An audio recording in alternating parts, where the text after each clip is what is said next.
Hey guys, আজকে আমরা বেরিয়ে পড়েছিলাম মুভি দেখার উদ্দেশ্যে। তো তোমরা নিশ্চয়ই বুঝতেই পেরেছো কোন মুভির কথা আমি বলছি, পুষ্পা 2। তো যাই হোক, ওটাই দেখতে আমরা বেরিয়ে পড়লাম। তো আমাদের একটু লেট হয়ে গেছিলো জানো তো, 3:30 নাগাদ আমাদের টিকিট ছিল। আমরা অনলাইনে টিকিট কেটেছি, দেন ওখানে টিকিট দেখিয়ে আমরা ঢুকে পড়েছি। তো এখানে মোটামুটি ওই ধরো 5-10 মিনিট মতন লেট হয়ে গেছিলো আমাদের। তো যাই হোক, এই মুভিটা জানো তো ভীষণ সুন্দর হয়েছে। পারলে যারা যারা এখনও দেখোনি তারা তারা একবার গিয়ে দেখে এসো, ভীষণ সুন্দর হয়েছে।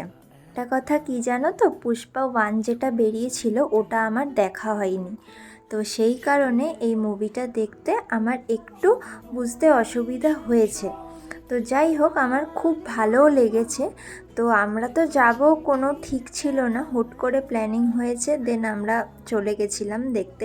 এইদিকে দেখো মুভিটাও কমপ্লিট হয়ে গেছে। তো আমরাও ওখান থেকে বেরিয়ে আসছি বাড়িতে আসার উদ্দেশ্যে। তো যাই হোক, আবার পার্ট 3টাও বেরাবে, সেটাও আমরা দেখতে আসব।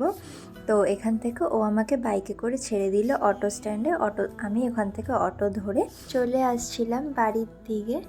তো আর এদিকে দেখো, অটো থেকে আমি নেমেও গেছি, গিয়ে গুটি গুটি পায়ে হাঁটতে হাঁটতে প্রায় বাড়ির কাছাকাছি চলেও এসেছি, বাড়িতেও ঢুকে পড়লাম। চলো টাটা, দেখা হচ্ছে নেক্সট ভিডিওতে।